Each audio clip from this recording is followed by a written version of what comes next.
Ito naman ay si Pildi ako, ang kanyang pangalan sa Dama Legend. Parang ibig sabihin, talunin mo ako. Okay. Dito sa amin laro, first move ako, 115 ako. Siya 3-13. Sa second naman, siya naman ang 115. Ako naman 3-13. Parang palitan lang mga bossing. Okay, umpisa natin. 115 ako. Yan, 3-13 siya. Real, syempre. Bookline eh. Dito tayo. Yan. Pag sulong niya dyan, ito, bago nating sulong. Baka hindi niya pa alam yan eh.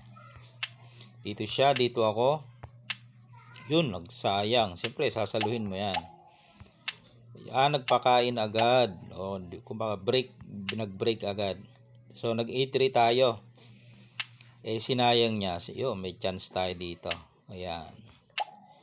Itong mga gantong lanse, karamihan alam na ito. Ayan. Once na pumasok. O yan, makaka-real tayo. Inabangan niya doon.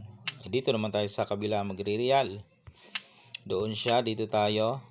Yan siya, 9.5. Sinayang. O yun, papadama na. Sumingit. Ayan. Pinabayaan lang natin, ilag. Pagkain niya, dumama tayo.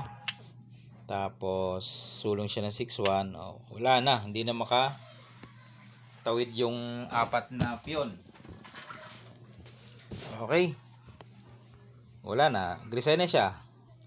Okay, din game 2. Ako naman ang second move, siya naman ang first move.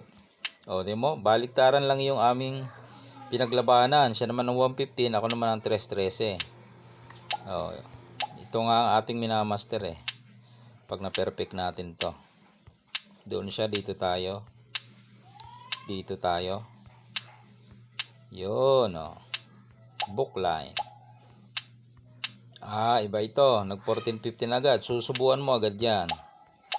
Yan. Binawi niya. Kasi lugi eh. Dito ako. Dito siya. Patras. Okay. Dito lang. Doon naman. Uy. Nag-real Yan. Dito tayo. Sumingit siya. Yun. Pag singit niya, dyan tayo nakareal. Kain, kain abante. Dito siya, dito tayo. Dito siya, dito tayo. Pag sulong doon, dito tayo. Saan siya sisingit kaya? Dito siya sumingit eh. Ayun. Dito na. Dito lang tayo, pagkain niya. Ayun. Bantay sarado. Okay, yan si hindi ko kilala, si Pildi ako. Okay mga bossing, isa sa mga laro. Yung variation 115 ako, 3-13 siya. Sa sunod naman 115 siya, 3-13 ako. Ganun lang yung pinaglabanan, mga basic na lang naman. Wala namang special na doon. Okay, yun lang mga bossing.